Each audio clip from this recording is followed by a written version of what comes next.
Assalamualaikum warahmatullahi wabarakatuh. Selamat datang kembali di kelas biologi. Kali ini kita akan mempelajari materi tentang virus, yaitu materi di bab 3. Pertama-tama kita akan mempelajari terlebih dahulu sejarah tentang penemuan virus ya. Virus itu pertama kali ditemukan oleh ilmuwan Jerman bernama Adolf Meyer pada tahun 1883 ketika sedang meneliti penyebab penyakit mosaik pada tanaman tembakau. Jadi pada tanaman tembakau tersebut daunnya muncul bercak-bercak kuning seperti mosaik, makanya dinamakan penyakit mosaik tanaman tembakau. Selanjutnya Dmitri Ivanovsky pada tahun 1892 melakukan percobaan dengan cara menyaring getah tanaman tembakau berpenyakit dengan saringan yang didesain khusus untuk menyaring bakteri. Kemudian hasil saringan ditularkan pada tanaman sehat, ternyata filtrat masih menimbulkan penyakit mosaik pada tembakau sehat. Nah, seperti ini adalah daun tembakau yang sehat, tidak terinfeksi oleh virus, sedangkan ini adalah daun tembakau berpenyakit yang diinfeksi oleh virus sehingga muncul bercak-bercak kuning pada daunnya.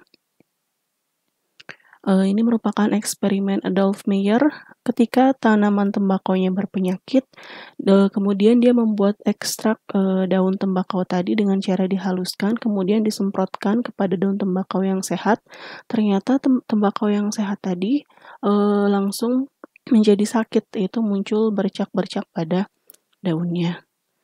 Kemudian eksperimen Dmitri Ivanovsky di sini, Dmitri ingin membuktikan bahwa ketika si daun tembakaunya diekstrak kemudian disaring menggunakan saringan khusus bakteri, apakah ketika disemprotkan ke dalam tanaman yang sehat dia tidak akan terinfeksi? Ternyata setelah disemprotkan tanaman tembakau yang sehat tadi menjadi sakit. Di sini berarti patogennya masih lolos saringan bakteri, jadi ukurannya lebih kecil dari bakteri. Selanjutnya ada Martinus Beijering, ahli botani Belanda yang melakukan eksperimen yang membuktikan bahwa agen penginfeksi yang terdapat di dalam getah tembakau dapat berkembang biak. Selanjutnya ada Wendell Stanley yang berhasil mengkristalkan partikel penginfeksi tanaman tembakau yang kemudian dikenal dengan nama tobacco mosaic virus. Nah, ini adalah eksperimen Beijering. Jadi Beijering berpendapat bahwa penularannya tidak berubah, jadi tetap sama hasil infeksinya, dampaknya.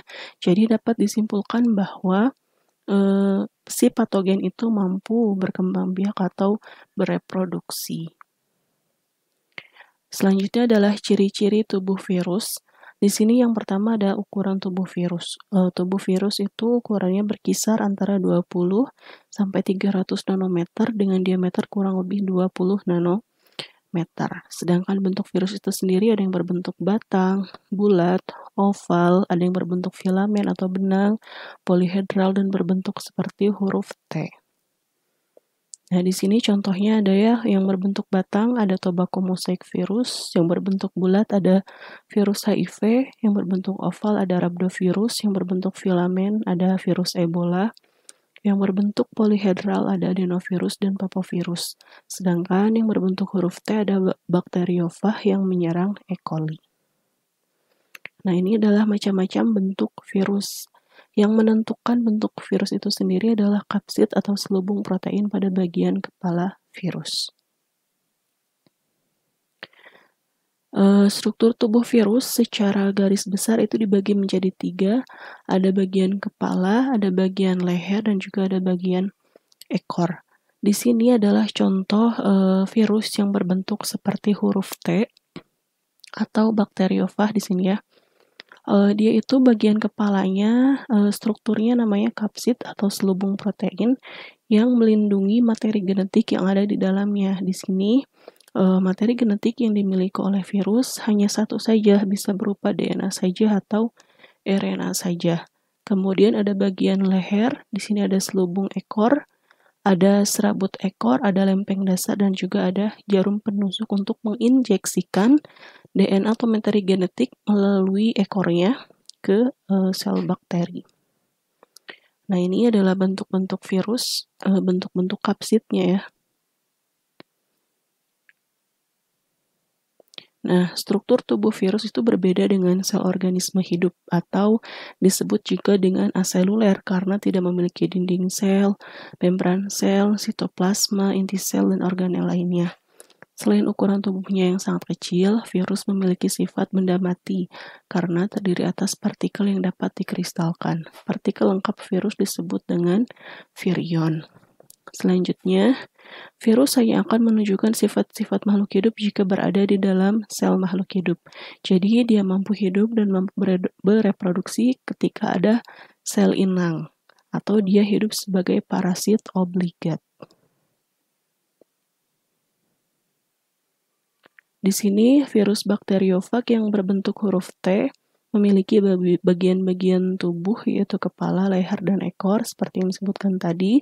Pada bagian ekor terdapat lempengan dasar dan serabut ekor yang berfungsi sebagai alat menempel dan tempat menginjeksikan DNA ke dalam sel inang. Selanjutnya, kepala fag berbentuk polihedral atau segi banyak.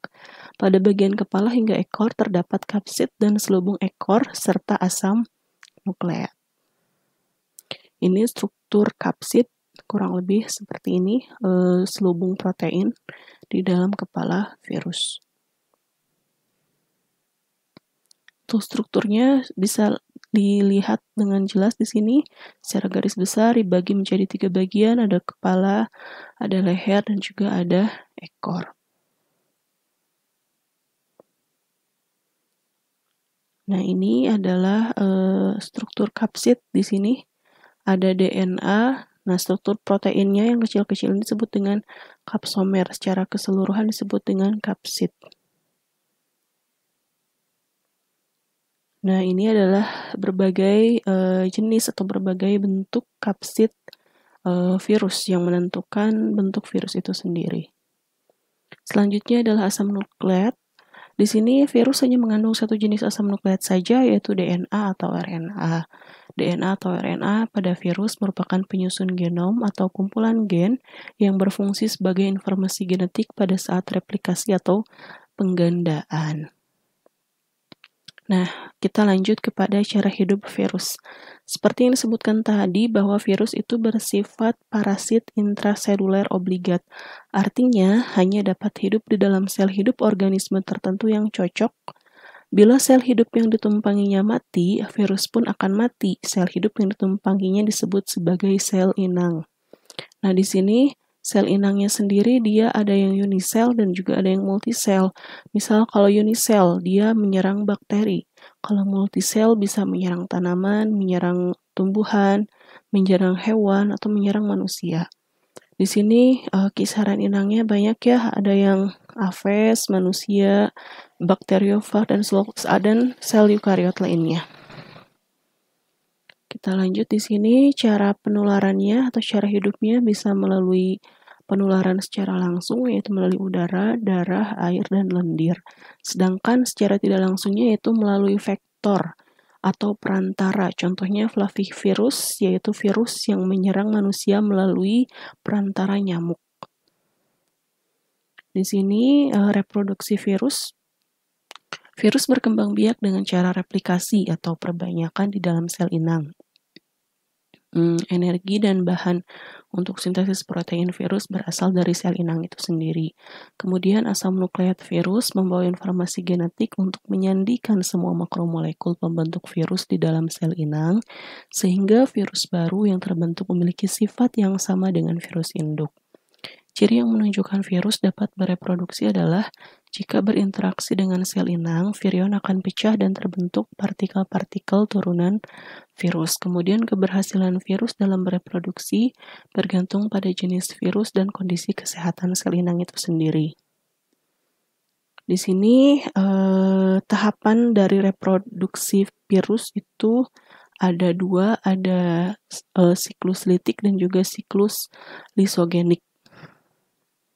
Pertama, 5 tahap reproduksi virus itu ada adsorpsi, penetrasi, sintesis, pematangan, dan lisis. Jadi di sini ada 2 siklus litik dan juga siklus lisogenik.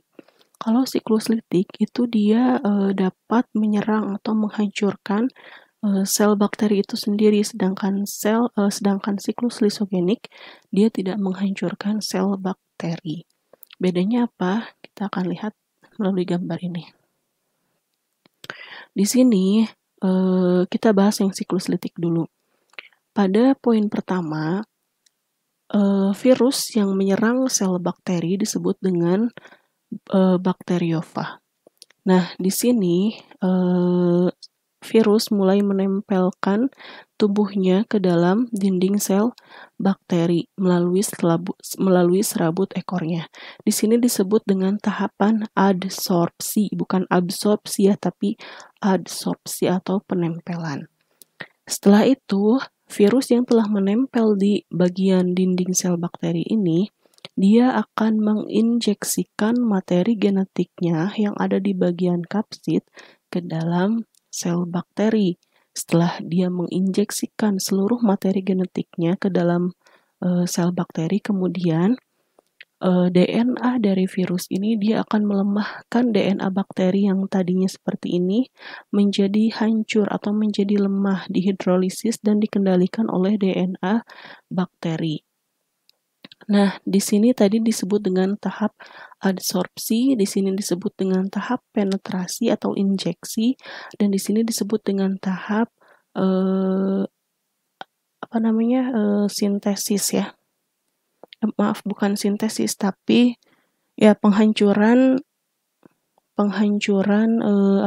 pelemahan dari materi genetik itu sendiri. Ya, setelah itu setelah dikendalikan oleh materi genetik dari virus, kemudian dia akan mengalami yang namanya perakitan di sini. Perakitan yang misalkan dibentuk kapsid dulu, dibentuk ekor dulu di sini ya. Nah, kemudian setelah itu dia akan mengalami siklus replikasi. Di sini, misalkan yang tadinya kapsidnya hanya 1 digandakan menjadi 3, menjadi 6, dan selanjutnya. Yang tadinya serabut ekornya hanya 1 digandakan menjadi 3, menjadi 6, dan seterusnya. Setelah itu setelah tahap pematangan atau perakitan ini, maka si bagian virus yang sudah lengkap ini akan menghancurkan dinding sel bakteri menggunakan enzim lisozim. Jadi dia akan menghancurkannya, kemudian lepas atau keluar atau pecah dari si sel bakteri itu sendiri, kemudian menginfeksi kembali sel bakteri yang selanjutnya. Jadi siklusnya terus berulang. Nah, ini adalah siklus litik atau siklus yang mampu menghancurkan sel bakteri itu sendiri. Jadi dalam kondisi tubuh yang misalkan tidak fit atau kurang sehat. Nah, ketika misalkan si sel bakteri itu memiliki imunitas yang tinggi, maka akan terjadi siklus lisogenik di mana DNA virus ini akan berdampingan, akan bergabung dengan DNA bakteri atau plasmid membentuk profag. Selanjutnya, sel bakteri akan membelah diri dan begitu pula materi genetik yang ada di dalamnya pun ikut membelah. Maka di sini akan terdapat materi genetik dari DNA bakteri dan juga DNA virus. Nah, selanjutnya akan mengikuti siklus yang sama seperti di siklus litik ini. Ada tahap hidrolisis, tahap perakitan, tahap replikasi, dan sampai tahap lisis. Seperti itu. Kita lanjutkan setelah membahas replikasi atau proses reproduksi virus, kita akan membahas tentang klasifikasi virus. Jadi dasar yang digunakan untuk klasifikasi virus itu sendiri, pertama berdasarkan jenis asam nukleatnya, itu dibagi 2, yaitu ada virus yang memiliki materi genetik berupa DNA saja atau RNA saja. Selanjutnya ada ukuran, morfologi, jenis simetri, jumlah kapsomer, dan tidak adanya membran. Selanjutnya, kerentanan terhadap pengaruh kimia dan fisika, kandungan enzim tertentu yang dimiliki, sifat imunologik jenis sel inang, cara penularan, dan simptomatologi. Nah, di sini ada contoh klasifikasi virus mulai dari ordo, famili, subfamili, genus, sampai dengan spesies. Nah, di sini ada peranan virus dalam kehidupan yang menguntungkan bisa dalam teknologi rekayasa genetika, pembuatan vaksin, pengobatan, pemberantasan hama, dan perangkat elektronik. Lalu selanjutnya, manfaat virus bagi manusia digunakan dalam, seperti tadi ya, teknologi rekayasa genetika atau manipulasi informasi genetik, misalnya untuk terapi gen. Terapi gen itu merupakan upaya perbaikan informasi genetik dengan memperbaiki susunan basa nitrogen pada untaian DNA di dalam gen. Selanjutnya, pembuatan vaksin. Selubung virus dapat digunakan sebagai protein khusus yang akan memacu terbentuknya respon kekebalan tubuh untuk melawan suatu penyakit. Untuk pengobatan secara biologis, yaitu dengan melemahkan atau membunuh bakteri, jamur, atau protozoa yang bersifat patogen. Misalnya, bakteriofag dapat digunakan untuk membunuh bakteri patogen. Ini adalah peranan virus dalam kehidupan yang merugikan. Jadi ada virus yang bisa menyebabkan influenza, polio, atau kelumpuhan otot, ada campak, dan juga ada herpes. Tadi pada manusia, sekarang pada hewan. Kalau pada unggas ada cacar unggas, kalau pada tumbuhan, misalkan pada tumbuhan tomat, pada tumbuhan tembakau yang tadi ya, seperti CPPD, citrus pada daun jeruk, ada TMV tobacco mosaic virus, dan lain sebagainya.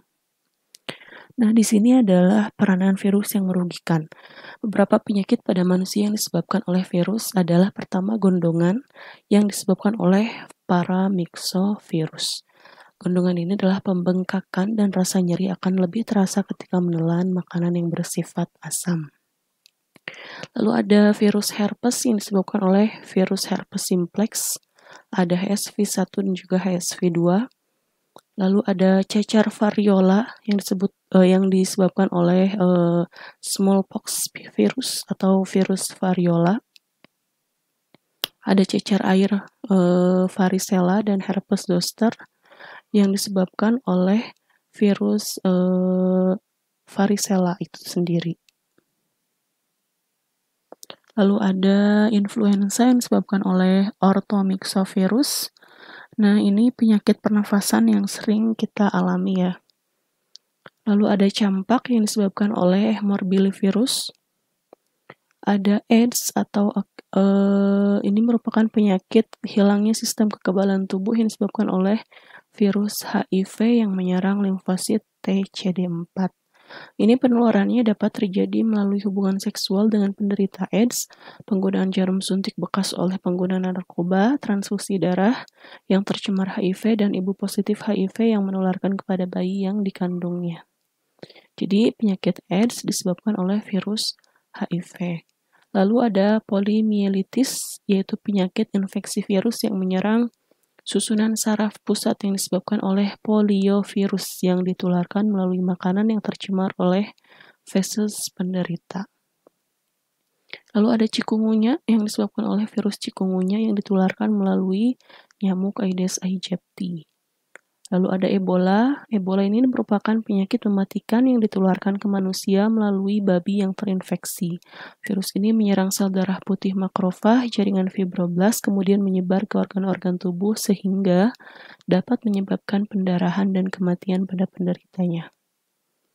Lalu di sini ada penyakit flu burung atau avian influenza yang disebabkan oleh virus flu burung atau highly pathogenic avian influenza virus yang pada awalnya hanya menyerang unggas, namun beberapa varian tertentu mengalami mutasi menjadi semakin ganas dan dapat menyerang babi dan manusia. Lalu ada penyebab flu burung di Asia adalah kelompok virus tipe A dengan subtipe H5N1 yang sangat ganas. Selanjutnya ada SARS atau Severe Acute Respiratory Syndrome. Ini adalah virus yang menyebabkan gangguan akut pada saluran pernafasan dan dapat menyebabkan kematian. Lalu pada hewan ada rabies, yaitu infeksi akut pada susunan saraf pusat yang disebabkan oleh rhabdovirus yang dapat menular ke manusia melalui gigitan atau air liur hewan penderita. Kemudian ada Newcastle disease atau tetelo adalah penyakit yang terjadi pada unggas dengan gejala diare, batuk-batuk, dan kehilangan keseimbangan. Lalu penyakit ini disebabkan oleh tadi virus NCD ya, yang bersifat menular. Lalu ada tumor atau kutil pada ayam yang disebabkan oleh Roux sarcomovirus atau RSV. Dan pada sapi disebabkan oleh bovine papilloma virus. Yang tadi ini adalah TMV atau tobacco mosaic virus yang terjadi pada daun tembakau, kacang tanah, cabai, tomat, dan kentang. Gejalanya sama, itu timbul bercak-bercak kuning pada daun. Lalu ada penyakit tungro yang menyerang tanaman padi yang menyebabkan sel-sel daun mati sehingga pertumbuhan terganggu, dan kerdil yang disebabkan oleh virus dari famili Caulimoforidae. Lalu ada TYLC yang menyerang tumbuhan tomat sehingga menjadi berwarna kuning dan menggulung, yang menyebabkan menurunnya produksi panen. Selanjutnya, untuk mencegah virus atau infeksi virus itu sendiri, maka dilakukan vaksin.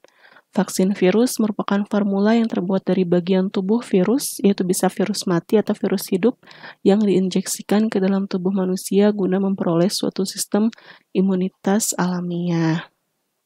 Nah, ini vaksin ditemukan oleh Edward Jenner yang menemukan vaksin cacar yang disuntikan ke jaringan bawah kulit atau subkutan. Kemudian pada tahun 52, Jonas menemukan vaksin polio, di mana vaksin polio ini diberikan melalui mulut atau secara oral.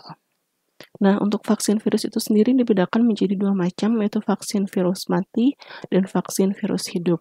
Untuk vaksin virus mati dibuat dengan cara memurnikan sediaan virus melalui tahapan tertentu dan merusak sedikit protein virus sehingga virus menjadi tidak aktif. Vaksin virus mati dapat merangsang pembentukan antibodi tubuh terhadap protein selubung virus sehingga meningkatkan daya resistensi tubuh itu sendiri.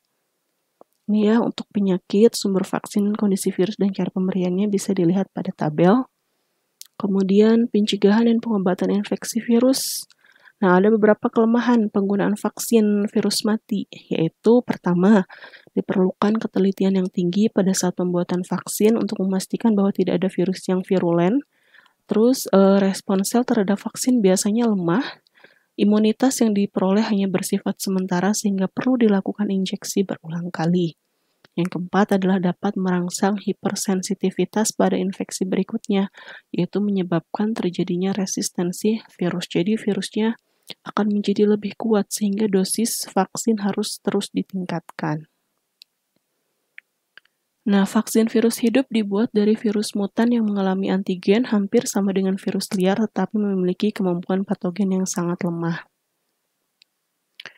Terus, kelemahan penggunaan vaksin hidup antara lain terjadi virulensi balik yang lebih besar selama perkembangbiakan virus di dalam vaksin, penyimpanan dan keterbatasan hidup vaksin sebelum masa kadaluarsa, terjadinya pencemaran virus lain di dalam vaksin, dan adanya gangguan replikasi virus vaksin akibat adanya infeksi virus luar yang terjadi secara bersamaan sehingga menyebabkan berkurangnya efektivitas vaksin.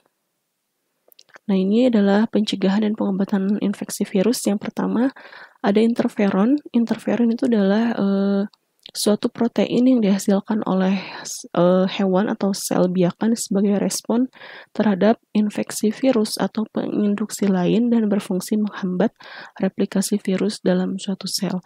Jadi selain dihasilkan alami oleh tubuh, interferon ini sendiri bisa dilakukan penyuntikan ke dalam tubuh. Lalu ada kemoterapi antivirus, yaitu senyawa virus atau senyawa antivirus yang banyak digunakan yang merupakan analog dari nukleosida, antara lain ada zidifudin, zalzibatin, dan lainnya. Yang terakhir adalah pembiakan virus. Tujuan pembiakan virus adalah sebagai berikut. Pertama, kenapa misalkan virus harus dikembangbiakan? Karena untuk mengetahui ciri-ciri fisik dan kimiawi struktur tubuh virus itu sendiri, mempelajari perilaku dan cara virus menginfeksi tubuh inang atau etologi, mempelajari perilaku virus, kemudian mengetahui masa inkubasi dan siklus reproduksinya, mengetahui kemungkinan penyebarannya, dan untuk pembuatan vaksin. Virus perlu diisolasi dari sel inang sebelum dikembangbiakan. Virus hanya dapat dikembangbiakan di dalam sel hidup atau sifatnya adalah parasit intraseluler obligat. Demikian pembelajaran materi kali ini tentang virus, mudah-mudahan bisa bermanfaat. Ibu ucapkan sekali lagi mohon maaf atas segala kekurangannya. Wassalamualaikum warahmatullahi wabarakatuh.